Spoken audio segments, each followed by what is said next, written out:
poking its nose into the frame. Oh, and it is hard. And oh no.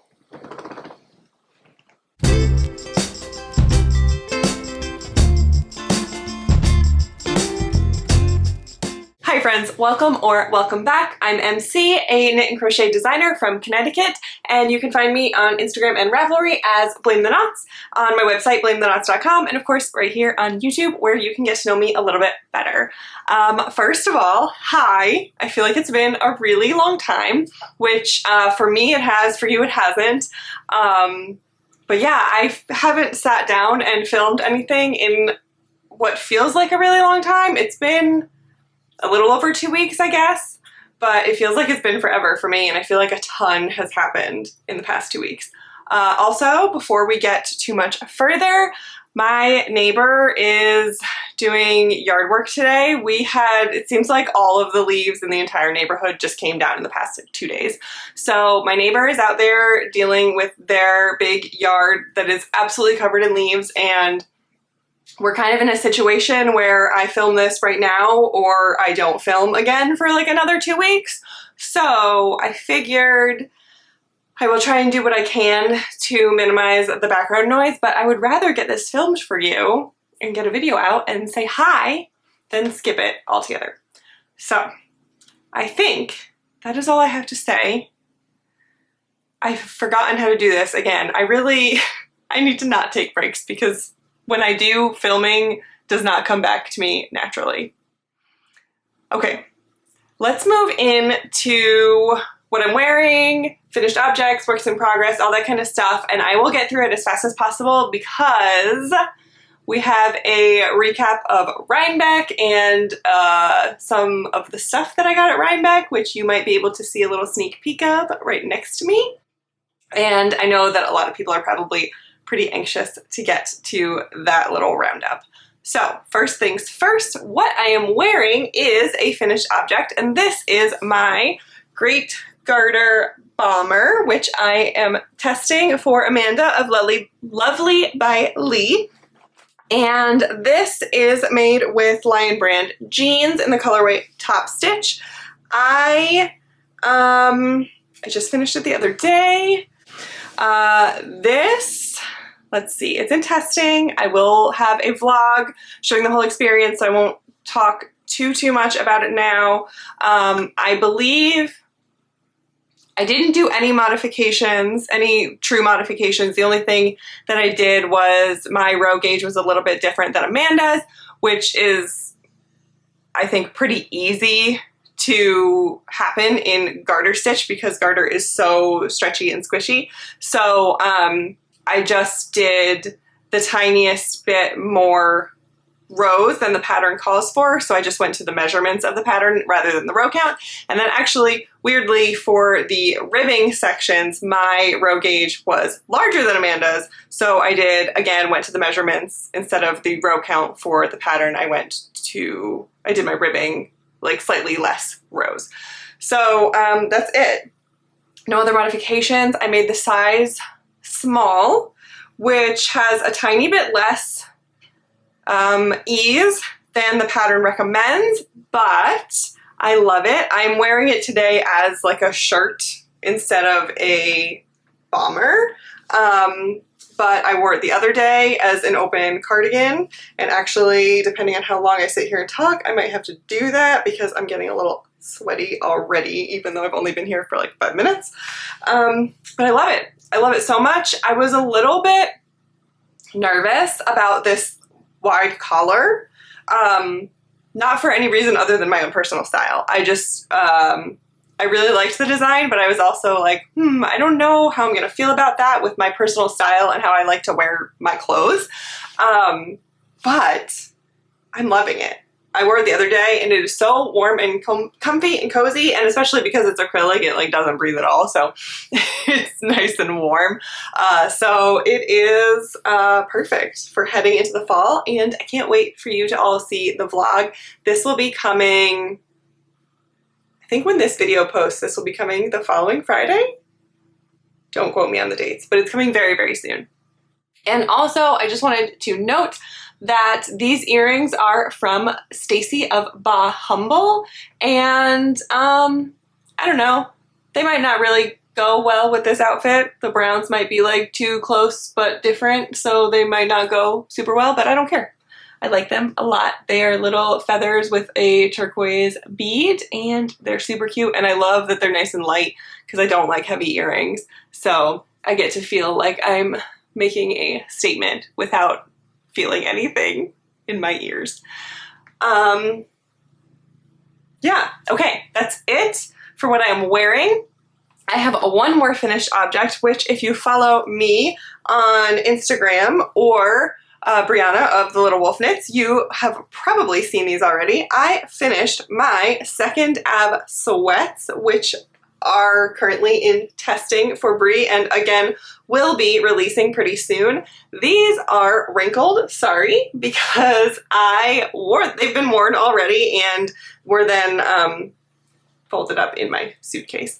So I will be giving these probably a steam before taking some more pictures. I did take a couple pictures pre-Rhinebeck, and then I wore them all day on Saturday at Rhinebeck, but I will probably take a few more pictures, give them a little steam so they're not so wrinkly. The only thing I have not done is weave in the ends at the very bottom, and that was just because I wanted to wear them and see how things felt, see how I liked the cuff, the way that things like felt around my ankle, the length of it, all that kind of stuff before I wove in the end, just in case after the whole day of wearing them at Rhinebeck I decided I wanted to alter something. It would be easier to take it out. So I just had these like tucked into my sock throughout the day, and now I just have to weave those in.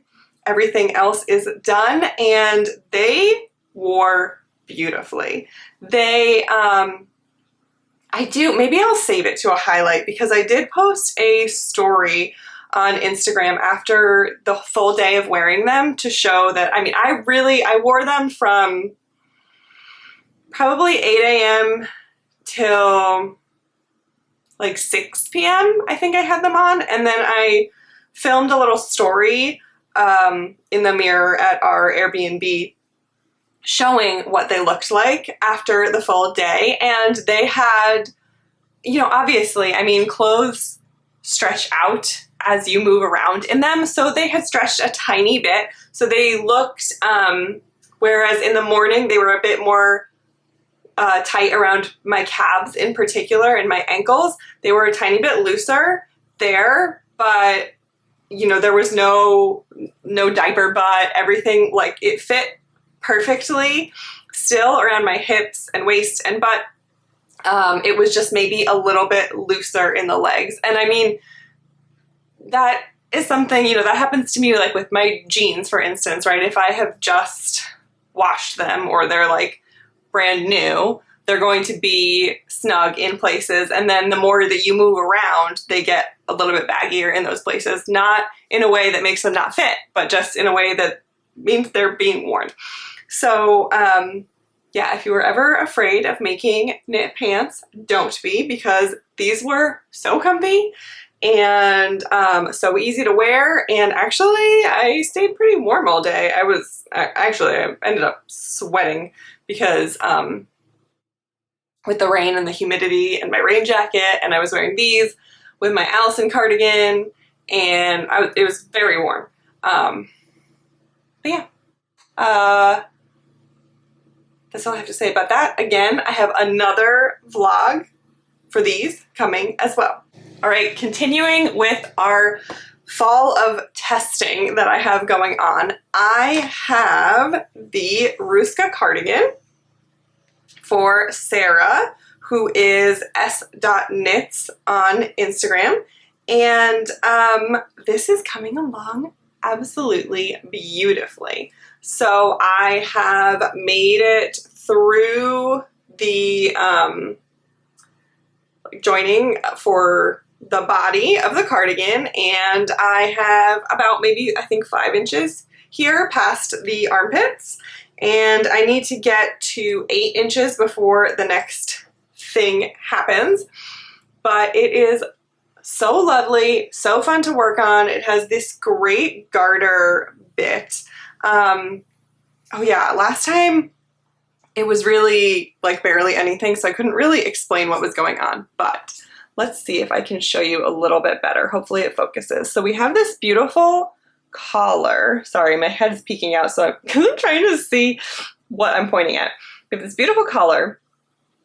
The sleeves are in stockinette, and then there's this stockinette that is going to be down the sides, framing the garter. But here, let me show you from the back.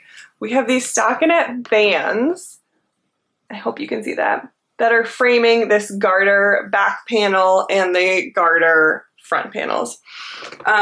Hopefully that was visible at all. I think that Sarah posted another picture of it on Instagram. There weren't too many pictures of it to begin with, but I think there might be another picture or two. I can try and find one and see if I can include it so you can see this cardigan in all its glory, because it is beautiful.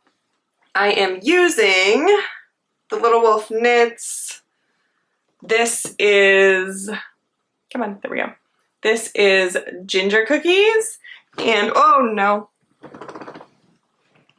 Okay, well, I'm not going to get that because it rolled underneath my chair, but I'm using an undyed Surrey, which is Breeze, what's it called? Buoy base, and it's beautiful. Obviously you can see that it is, the undyed Surrey is toning down the Ginger Cookies quite a bit, but I think it looks lovely. And again, I'll be doing a vlog for this, and no modifications so far. I don't think that there's going to be any modifications either. So yeah, okay. I'll have to get that yarn later. One more tiny little work in progress that I have is a sock that I cast on the way up to Rhinebeck, and I thought that I would do a lot more work on this during the weekend, but one, it was raining on Friday and Saturday in particular, and so I wasn't going to walk around knitting while it was raining, and two, after getting up there, I found other things that I wanted to play with and distract myself with. So I haven't worked on this very much, but it's just kind of like living in my purse, and I work on it if my husband and I are out in the car going anywhere. So this is actually, there is a fun story with this sock. Almost 2 years ago now. It'll be 2 years ago in the middle of November. My husband and I took a trip up to Hudson, New York, and just for fun, just like a long weekend getaway, and I cast on some socks with this yarn. This is a yarn from a local dyer to me in Connecticut who is no longer dyeing, so you cannot get this yarn anymore. It was David Bowie inspired, and the name was Space Oddity, I think. It is. Okay, it is. It's called Space Oddity. So shortly before we took this trip, I had finally succeeded in making my first pair of socks, and was hooked. Totally hooked. I was in sock mojo world. It was something I wanted to like always have a pair of socks on the needles. I never wanted to be without socks in my purse. That has clearly changed today, but I cast on these socks and I got through the ribbing, and I thought I want to do something fun. And I decided to try out a stitch pattern that I had just made up, and I worked on them throughout the whole trip. I tried a new heel. I was like all about learning new sock stuff. I was like so into it. I got the sock almost done, then realized that it was not fitting my foot. Took it out, redid it with a different heel, hated it just because of the way that the yarn was working up with the stitch pattern. Anyway, 3 times I cast on this sock and took it out. Long story short, a lot of stuff happened in our lives, and I had to stop thinking about it for a little while, but for a full year, these socks stayed in my mind, and I kept thinking about them and kept thinking about my idea and how I really wanted to write up the pattern, but I never spoke that out loud. I never said it to anyone. It was just kind of living in my brain. And one day I was talking to my husband and kind of like mentioned maybe making the socks again. I think we were reminiscing about our trip to Hudson. And he said, well, why don't you write up the pattern for those socks? You should sell it. You could sell it. And I thought, I could sell it. I've been thinking about that, but I never thought that I could do it. And my husband said that I should, and it was just kind of that extra, like, not that I needed his validation, but kind of something like once it was spoken out into the world, I was like, I think now it's finally a good time. It's right. And I should do it. So anyway, long story short, these socks are now my first pattern that I released, which are my ambidextrous socks. And the sample that I made for those was knit also in yarn by this same dyer, who once again is no longer dyeing, unfortunately. And I decided to do my first sample on a solid color so that you could see things a little bit better. And I had to adjust the stitch pattern a tiny bit from my original plan because of numbers and making it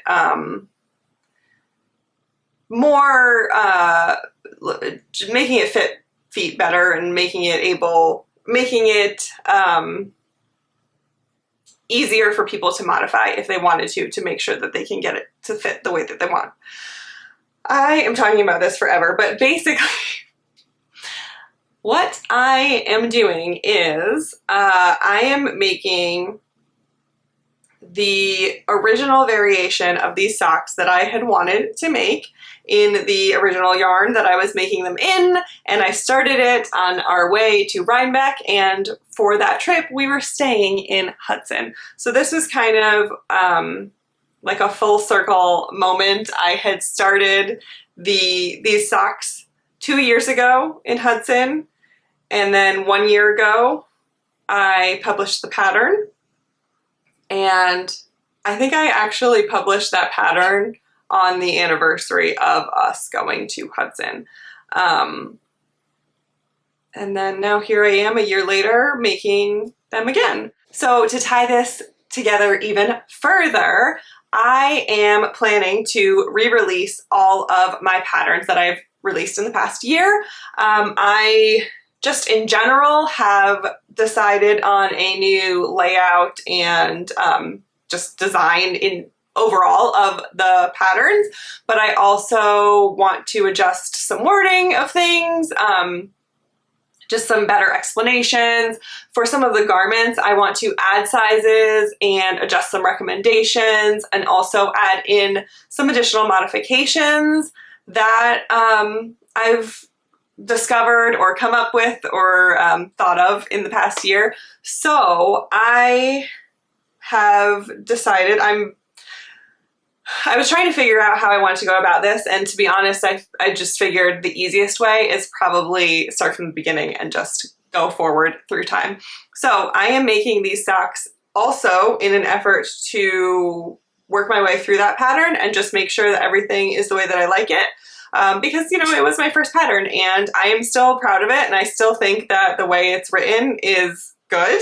But I know that there are probably things that I would look at today and think that I could change it or streamline it or just make it all around better. So that is what I'm doing. I'm working my way through it, and then I will be re-releasing all of my patterns. I'm hoping to have this one out probably in the next couple weeks. It's not going to be a big deal to get through that. And then I think the next two I have are hats before we get to garments. But also I do want to say, if there is something that you really want to make and you want me to get that re-release done out of order and get it done sooner, just let me know, especially if it's a garment. I think I will be retesting some, if not all of the garments, but it's going to be more of like a casual kind of, not really a test, just kind of, I'm going to offer some free patterns to people and we will privately between the two of us set up a schedule of what you feel is good for you to provide me some feedback on it. It's going to be very low stakes. I just really, it's more of like just making sure that when I reformat everything, I didn't screw everything up. And for some of the sizes where I might want to add additional modifications, I would love to see if there would be someone that would like to try that out for me and just make sure that it makes sense. So yeah, if there's something that you'd like, let me know and I'll push it up in the queue. I don't have to go in order. That was just kind of what was the easiest way for me to work through it. And I do also want to say really quickly that you should definitely, if you're not already, you should be following the Size Inclusive Collective on Instagram. Let me double check. They just changed the name, so let me double check that that is actually the handle now. Yes, so they just like earlier this week changed the name to the Size Inclusive Collective. It is run by Autumn Eden Goodman, and yeah, I'm just double checking. Both of those Instagram handles are like just the name altogether, so Size Inclusive Collective and Autumn Eden Goodman. And Autumn is freaking amazing. You have to go follow this account, check out what's happening. The work that's being done there is so, so cool. And I reached out to Autumn to hopefully, you know, become a part of this spreadsheet that exists and get my name out there as a size inclusive designer, because that is what I want to be. And Autumn was amazing, and we talked through some different things in my patterns. I very much valued her feedback and input for some things that I could make even better, and so I will be incorporating that as well. Please go check out the Size Inclusive Collective. There is a Ko-fi and a Patreon set up, and it's just amazing. It's absolutely amazing, and Autumn is a superhero. Okay, the next works in progress that I have kind of transition us into our Rhinebeck talk, because my life has become spinning. I almost don't want to knit anymore. Not that I don't want to knit like ever again, but right now I just want to spin. I want to play with my fiber, and while I love my projects that I'm working on, I just don't want to, I don't want to touch them. They're boring. They're not spinning, and so they're boring. So first things first, I am still working my way through my Malabrigo Cloud that I got. That was my first fiber I got on my first drop spindle I ever got. This is the same fiber that I showed the little teeny tiny baby yarn that I made last time. And I am still going. I'll probably take this yarn off of here sometime. Oh, come on, there we go. I'll probably take this off of here pretty soon, and then I have decided that I will not be trying the plying from the inside and outside of the ball again. I have a new method that I will be trying, which I will get into in a moment. That is the only spinning that I have that is not Rhinebeck related or adjacent. So let's get into Rhinebeck. First things first, before we dive in, I do want to say that I did not go to Woolen Folk. My husband and I were not there. We did not go anywhere near it. I have no idea what happened. Obviously, there is a lot that is being discussed, a lot that is coming out. I encourage you to go shop from any of those vendors if that is what you would like to do. But yeah, I have no information for you, so I'm sorry. That is my little disclaimer. I have nothing. But yeah. I will say that it was super rainy and gross while we were heading up to New York. Really, for us, it's over, not really up. But it was still very fun. So what we did was, I was thinking about going to Woolen Folk and I decided not to. We still hadn't I didn't get tickets for anything until like the day we were heading up. So I decided not to go to Woolen Folk because one, was just trying to save a little bit of money, which is laughable now after what I did at Rhinebeck, but that's okay. So yeah, I was trying to save a little bit of money, and I was also, like I said in my last episode, I was pretty nervous about the whole weekend and all the people that were going to be there and just everything. This is the first time I was going as someone that people were like planning to meet, and so I was overwhelmed and I just wanted like one less thing to deal with. I am pretty glad that we decided not to go because we had a wonderful day on Friday, and while, like I said, I have no idea what Woolen Folk was truly like to be there, I know I wouldn't have been happy personally as someone who is afraid of all people. So what we did instead was we took a nice leisurely trip up to, where'd we go first? Saugerties. We went to Saugerties. We dropped our dog off at my parents' house on the way because they live between us and the Rhinebeck area. So we went to Saugerties and we went to India Untangled. We did the very last time slot of the day, so it was like, I think it was 3:30 entry, 3 o'clock entry, something like that. $5 to get in. Everything was covered in mud. It had pretty much stopped raining. There was like maybe sprinkles happening here and there, but it was mostly done raining. It was just very muddy. But there were 2 covered barns and it was tons of fun. We didn't stay there very long. We were only there for like 30 minutes, I think, because that was kind of my like Rhinebeck weekend warm up. I was so scared for some reason. I don't even know why. I wasn't planning to meet anyone at India Untangled. No one knew I was going to be there. I didn't talk to anyone. Actually, okay, my husband went to use the restroom and I was then left walking around by myself, and someone working at one of the booths said, "Hello, how are you?" And I said, "I'm good, how are you?" And they said, "I'm great. We're surrounded by yarn, so you can't be bad." And I was like, that's so true. And then I ran away.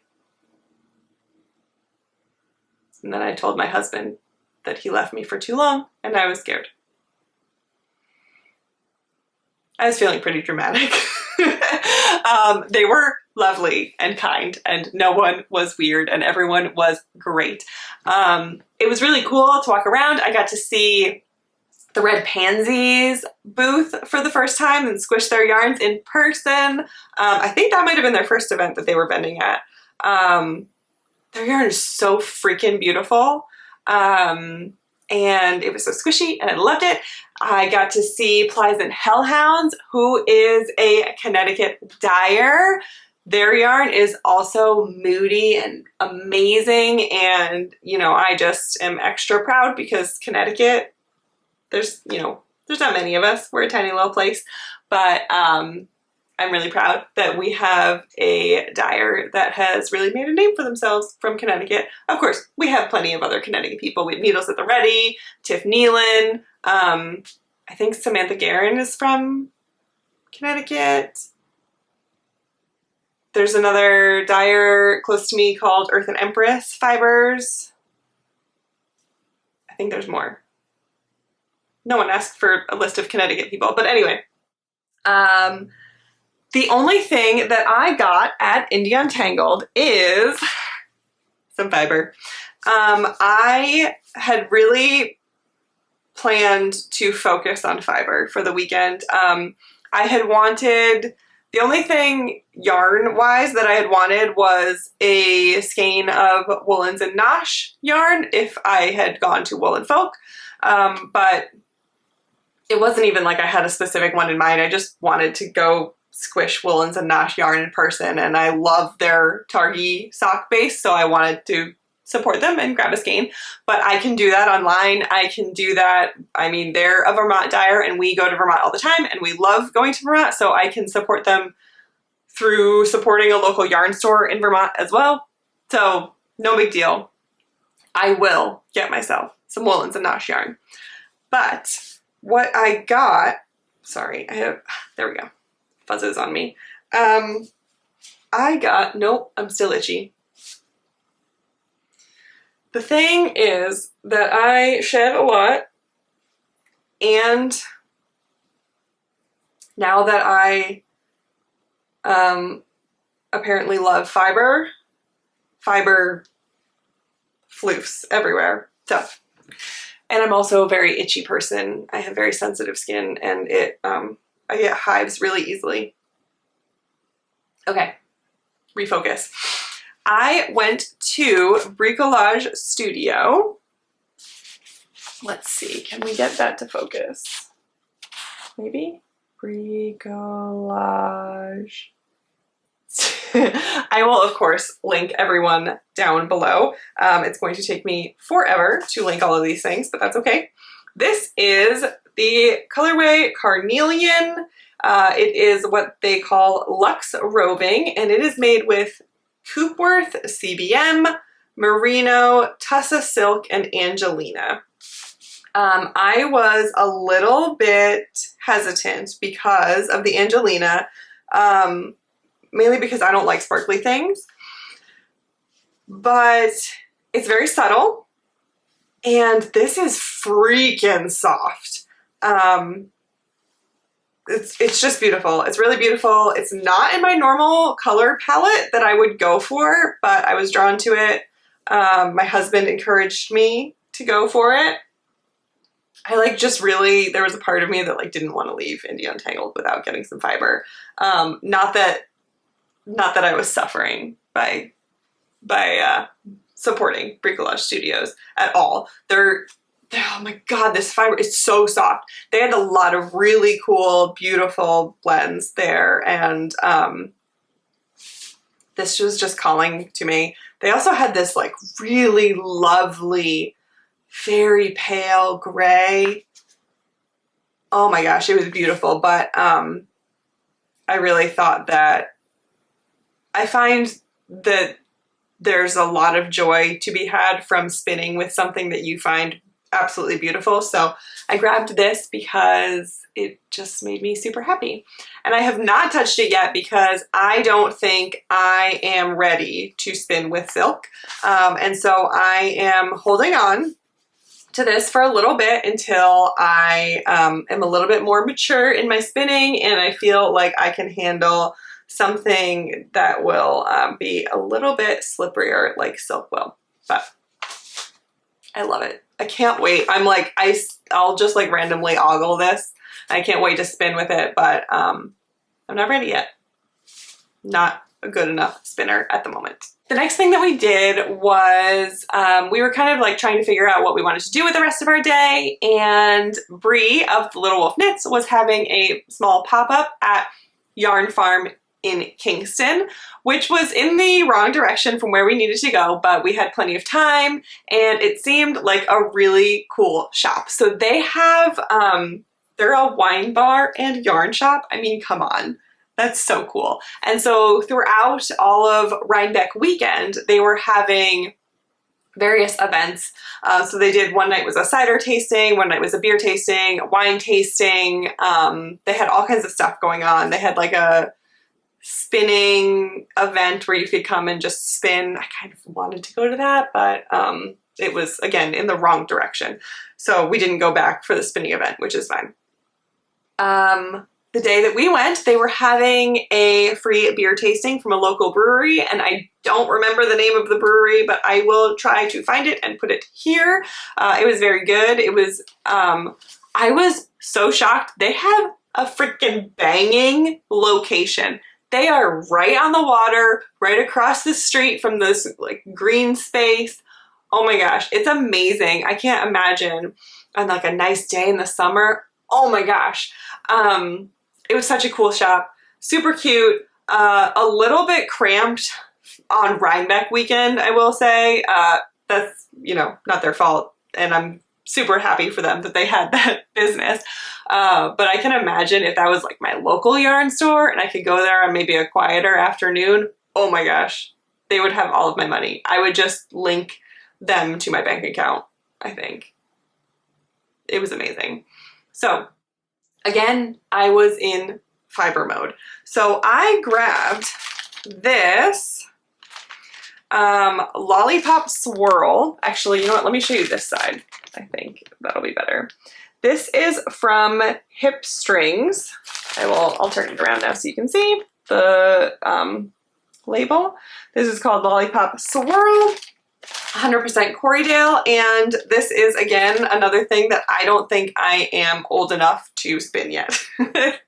I'm not a big enough spinner to handle the color variations that are in here because I don't want to make it muddy. I want to do justice to these colors, but it was so pretty and I can't wait for one day when I am good enough to spin this. I won't wait too long. It's not something that I'll hold on to and say, I'm not good enough, I'm not good enough, I'm not good enough. But, you know, like, let me spin one or two other things first. And then I will move on to this. I did get one more thing at Yarn Farm Kingston, and that was a very small ball of CVM fiber. They had a area in the back with lots of natural undyed fibers, which was great for someone like me who is looking for something simple and easy that they could use for practice. I wanted to get some basic undyed stuff to practice with for something we will get to in a moment. And there was this little ball of like a little over an ounce of CVM fiber, and I cannot show it to you because I have already turned it into yarn. And yarn is a term used loosely here because it is not good, but that's okay. I actually really enjoyed spinning with the CVM, and I would love to get some more of that fiber. It went by too fast, and I liked it a lot. So that was our Friday. And then I had kind of been hoping that I could find another drop spindle at Yarn Farm in Kingston. And they did have some, but they had ones that were very comparable to the drop spindle I already had, and I wanted to get something with a little bit of variety for my collection. So then I spent part of the night pouting because I couldn't find a drop spindle, and then I couldn't play with the new fiber that I got.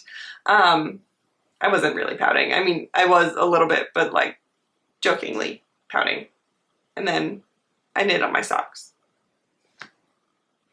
So on Saturday, we, it was time for the big day. That was Rhinebeck, first day of Rhinebeck, or New York Sheep and Wool.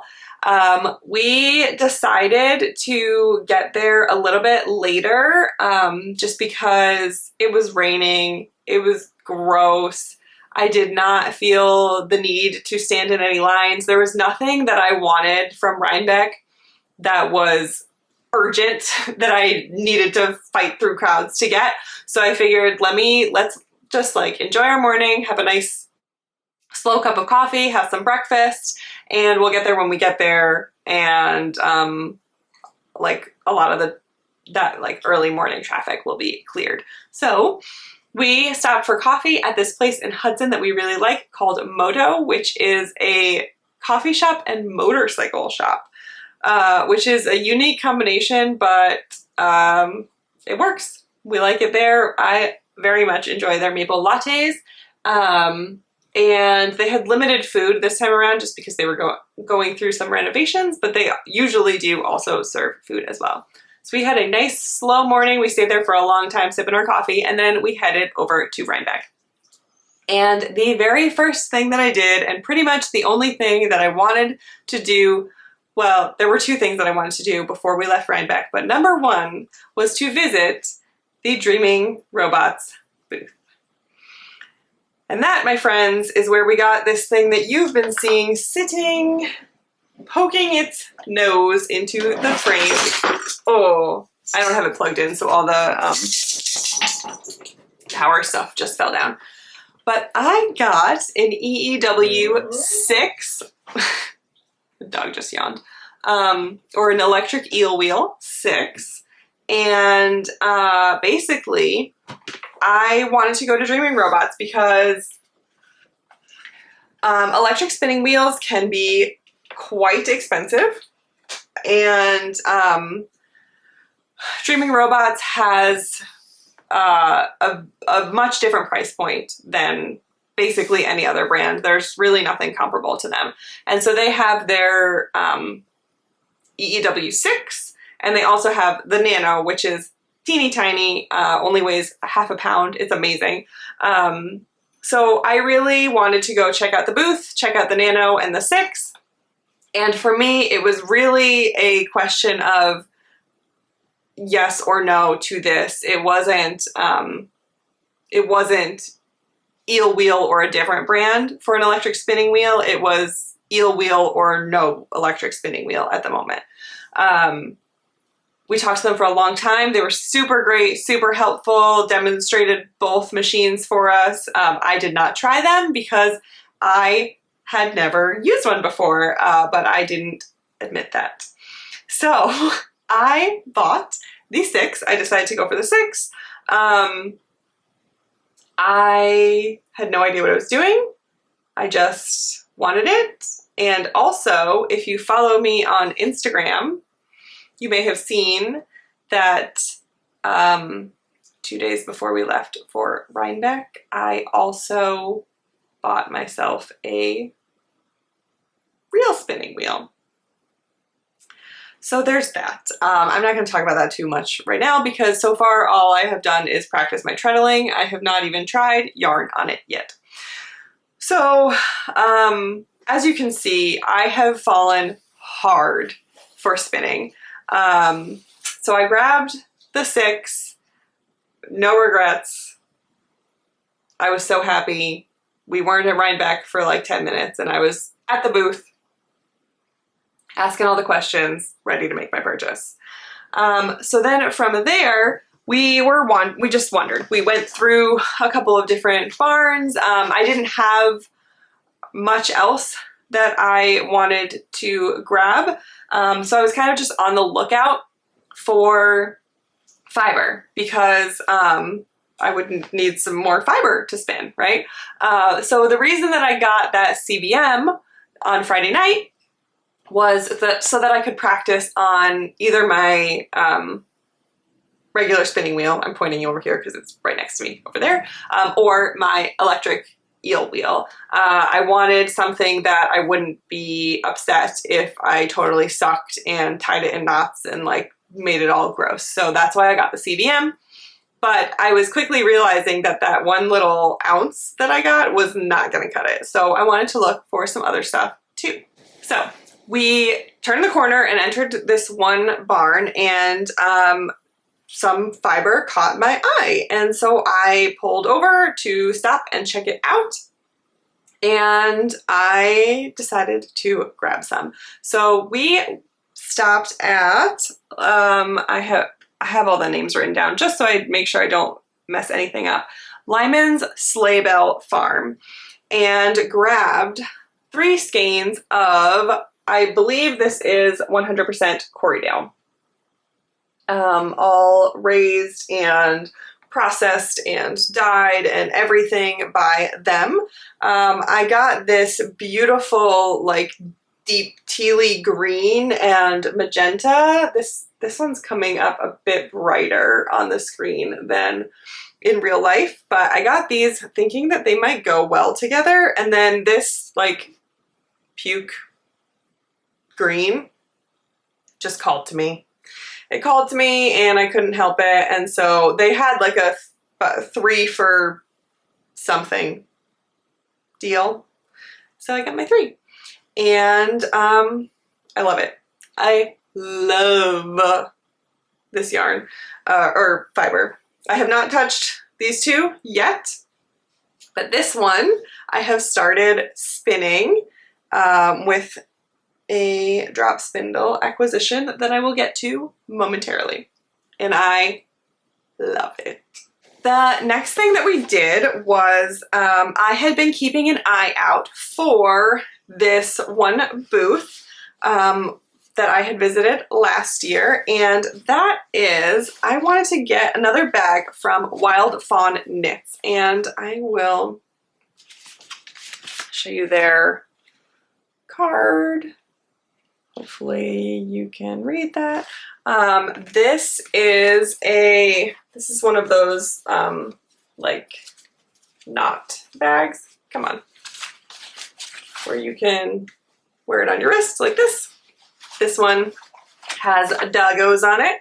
Last year from them, I got a cat bag, and I really wanted to, if they were there again this year, I wanted to support them because these bags are made by a brother-sister duo, and they are quite young and just absolutely lovely, and these bags are really good quality. So I decided to get myself a nice big bag because I tend to always go for sock size bags, and I need something bigger in my collection. So I grabbed my project bag from them, and this was another thing on my goal list that I wanted to get from Rhinebeck. So that was tons of fun. All right, now we are getting into the part of the weekend where my husband and I finally talked to other humans. We had been planning to meet up with Bree and the Wolf Pack on the hill, which is where a lot of people have meetups at Rhinebeck.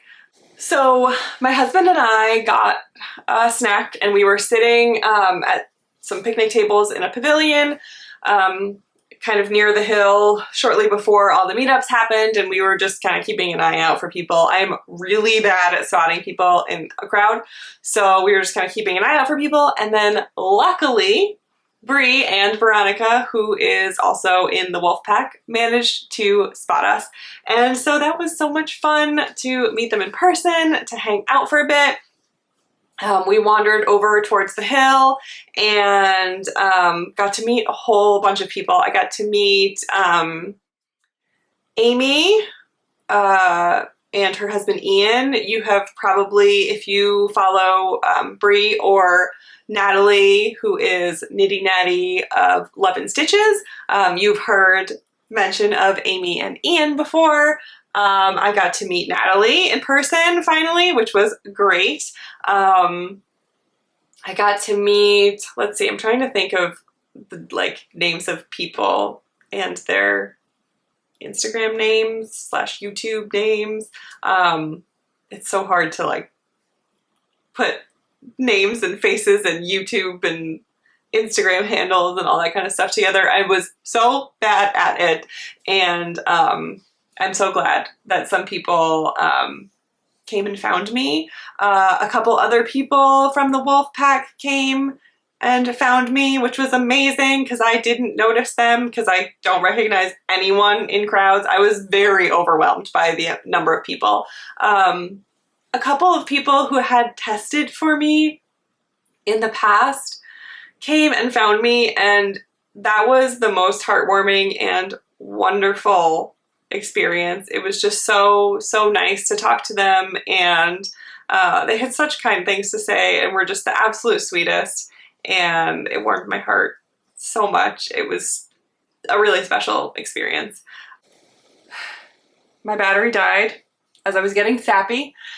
Now the sun is down, so sorry. But basically, I think what I was saying is that it was a very special afternoon on Saturday at Rhinebeck. It was really, really cool to meet all of those people, to connect with people, to learn their real names and faces instead of just their Instagram handles. And it was just so much fun and really good for the soul. After hanging out on the hill for a bit, we got some more food. We hung out a little bit more with Bree, with Amy. There were a couple people that were also coming like in and out and sitting with us and checking in here and there. And then we all kind of split up and went to go do our own shopping things. But Bree and I have both been bitten by the spinning bug lately, and we decided to go to Bosworth Spindles. And as you can see from what I'm playing with, I brought a spindle home with me, and to be honest, I probably could have brought 10 of them home with me. This was the most amazing experience, I have to say. We got to the booth about an hour before the event closed for the day, maybe a little less than an hour before, and we had the best time at the Bosworth booth. The people working there were amazing, so helpful. They let us try so many spindles. They taught us so much, talked through everything with us,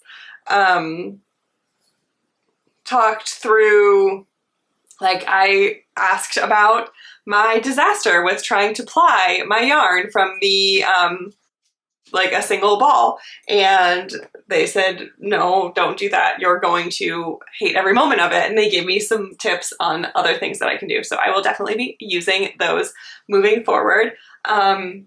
They gave us so many good tips, and I think both Bree and myself, as soon as we tried using our drop spindle again after that time with Bosworth, both of us now no longer park and draft.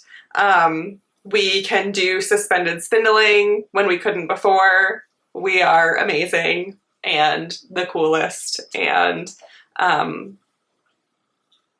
we're just gonna create magic with our spindles from here on out. I got a lacewood spindle, and I don't know if I will be able to show you. This is gonna be awkward. Let's see. Oh, there we go. It has this beautiful texture underneath. It's super cool.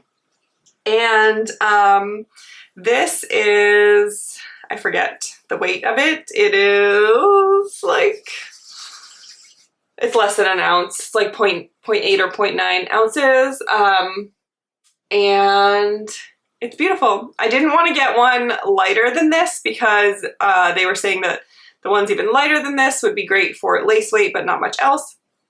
And so I wanted something that was going to be a little bit more versatile so I can make a really thin single ply on this, and then I'll still be able to use it for plying together, and it won't be too light to handle something a little bit heavier. I can also do like almost like a fingering weight single on this if I wanted to. So I have been spinning this fiber from Lyman Slaybell Farm on this. I have already, let me see if I can reach it without causing a hubbub. Oh. Okay. I have already taken one full, I've spun my spindle. What are the words? When this is full, what do you call it? I don't know. But I filled it up and I took it off following the Bosworth method. It's not the Bosworth method, but this is what they told me to do. I used a toilet paper tube.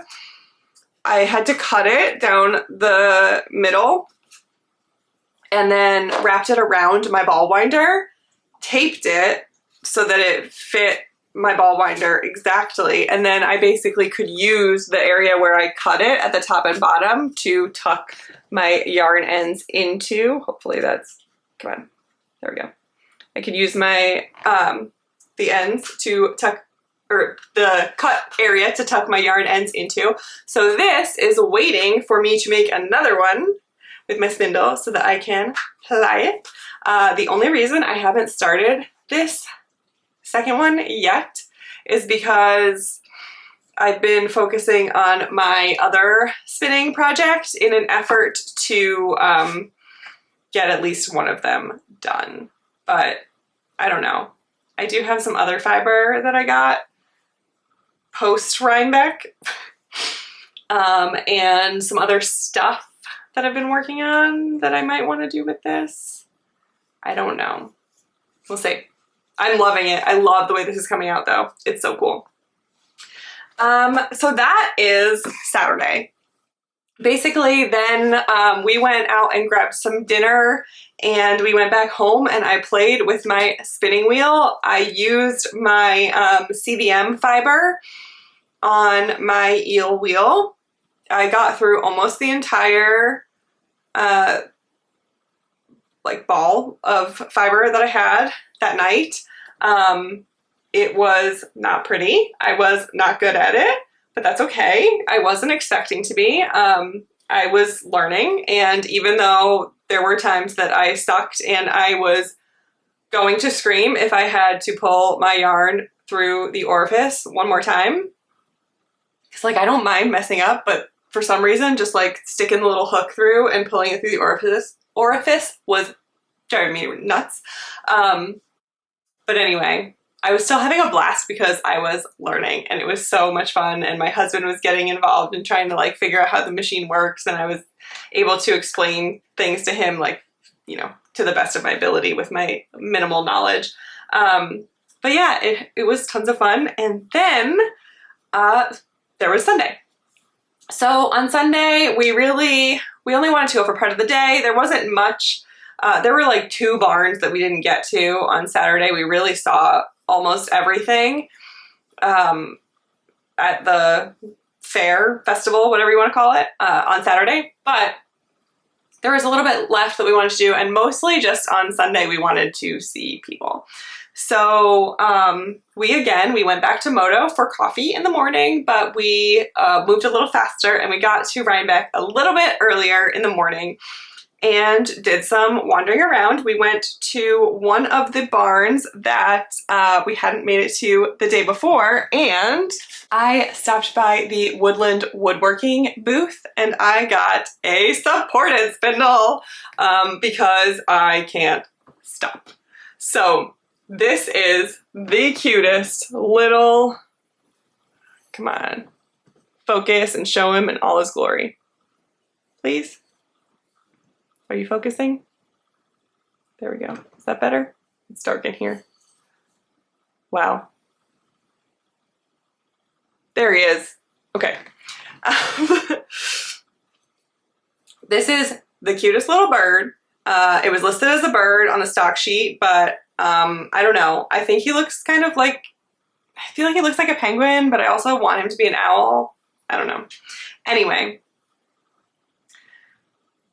I had so much fun in that booth and ran into Andrea Mowry and a bunch of her friends, I guess, that she was shopping with, and we were all just talking about fiber and spinning and loving it. And Andrea also was wanting to get her first supported spindle, and we were both talking about how we had no idea what we were doing, but we were just spinning spindles and seeing what was happening. And it was just lovely. It was a lovely moment to connect with all of those people. Yes, I know Andrea Mowry is Andrea Mowry, but like she's also just a person. And so it was really fun to chat with a bunch of humans that were geeking out about spinning and fiber as much as I was. So I spent way longer in that booth than I needed to, but it was just a blast. And I can't wait to learn some more about supported spindling. I then hilariously ran into Andrea and her friends at several more booths because we were all clearly on a spindle mission that day. So that was really funny. We ended up running into each other over and over and over again. But yeah, I can't wait. I will link Andrea's YouTube channel. I'm sure if you know about me, there's no way you don't know about Andrea Mowry, but still, I will link it so that you can follow along. I'm sure she'll be talking about her supported spindle journey, and I can't wait to follow along too and see how she's doing and learn along with her. So the fiber that I am using on my very tiny little beginning of learning my supported spindle is just some plain old undyed targhee that I got from Spinner's Hill. Yeah, there we go. This is a farm in New York, and they had a bunch of fiber, some dyed, some undyed. And again, I just wanted to get something plain and simple that I could practice with on my wheels and not feel bad about making a disaster. So I grabbed a little tuft to practice on my supported spindle, and it is hard. It is hard to do this, but that's okay. It's not supposed to be easy, and maybe one day it'll feel easy once I'm better at it. It's just something new. I haven't really done this a ton. This is probably like 2 sessions of me trying to learn what to do. So I haven't done this a lot in the past couple days. Again, I've just been trying to like be a little bit better about focusing on one project at a time, but it's definitely, whoa. I think I just freaked my camera out. It's definitely a lot of fun. And I look forward to learning more and getting better at it, but I think this is going to take me a little bit more time than the other things did. For some reason, this just seems like it requires more coordination from me. But yeah. Okay, so I think that is it. Okay, I am not going to talk about reading today because I'm still reading the same books that I was reading last time. Not much has changed. I don't have much to report, so let's skip books. Moving into life stuff, I mean, Rhinebeck, that was my life for a little bit. That was amazing. Best experience ever. I went to a local piercing shop with one of my work friends, and I finally got a shorter bar for the piercing that I have in my nose, which is so wonderful because for about a year it has looked like one of the like those turkey thermometer things that like pops out when it reaches the right temperature. So the bar was way too long, and it was, I could not get it to stay in my nose. It would just like always pop out no matter how much I like pushed it back in. It would just work its way out. So it feels very good to have a nice short bar in there. And also I feel like I have like all this extra space. Like when I blow my nose, I don't cut open the inside of my nose, which is lovely. So yeah, I just got the shorter bar, kept my jewelry the same because I love it very much. And then I also got some new jewelry put into my third holes because they had started to close up just a little bit. And I'm determined to not let that happen again. I am remembering why I took those earrings out in the first place because my hair gets tangled around them constantly. But in another week or so, I will be able to put in some nice tiny bars in here, and then that won't be a problem anymore. And then now I just need to think about what I want for my next piercing. Do you like piercings? I like piercings. So yeah, let me know. What do you think I should get next? Anyway, this weekend I'm very excited because I have a like yarny adventure planned again, which is so cool, and I'm so lucky that I just got to do all the Rhinebeck stuff and now I get to do this. On Saturday, I am going to have like a little coffee and knitting date with a fellow knitter that lives in town, and we actually met via Bree, the Little Wolf Knits, which is really funny because we live in the same town and we didn't even know it. So we are going to have a little coffee date on Saturday morning.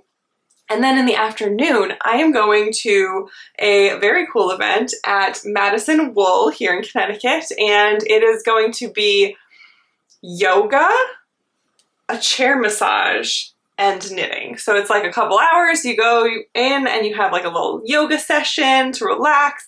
Everyone gets a chair massage, you do some knitting or crochet or drop spindling or whatever you want and just hang out. And I'm going with a couple of friends from work. So I think that's going to be really fun. I've never been to one before, but I think it sounds like a blast. And Madison Wool is where I got my new spinning wheel. So they're definitely a shop that I want to start spending more time at so that they can help me learn how to use it. I will definitely be taking a spinning class there soon, whenever they have availability. And there's also a really great bookstore in Madison, RJ Julia. You should look them up. They are amazing. So I think I might stop there while I'm over in Madison. So that's going to be a great day. And then this weekend is also the Fiber Festival of New England, which happens at the Big E Fairgrounds in Springfield, Massachusetts, which is not very far from me. Of course, I'm all the way at the bottom of Connecticut and Massachusetts is at the top, but Connecticut's not that big. So obviously Saturday is packed full of yarny goodness, but on Sunday, I think I have convinced my husband to take a little trip up to Springfield to hit up that event. So I think that's going to be really fun. Okay, I have officially filmed this piece 6 times now, and I am tired, and I would like my camera to save the clip. Thank you. Please. So I don't remember what I was saying. I have now, this is 4 hours after I started filming and I am still going. Not like actively the whole time, but I keep having to plug my camera in and then it like freaks out and I'm unplugging the battery and like resetting things, and it's given me some trouble today. But anyway, I think the last thing that I was saying was about Fiber Festival of New England. So a bunch of the vendors that I got fiber from in Rhinebeck are going to be there. So I plan to visit them again and probably buy some more fiber because I can't help it. So I can't wait to tell you all about that as well. A couple of channel things really quickly is that on Monday I posted my vlog for the Malibu Barbie bralette that I tested for Chelsea of Knitting Tipsy. I made 2 of them and I showed them both in the last episode. So you can go check out the whole making vlog that I did for those.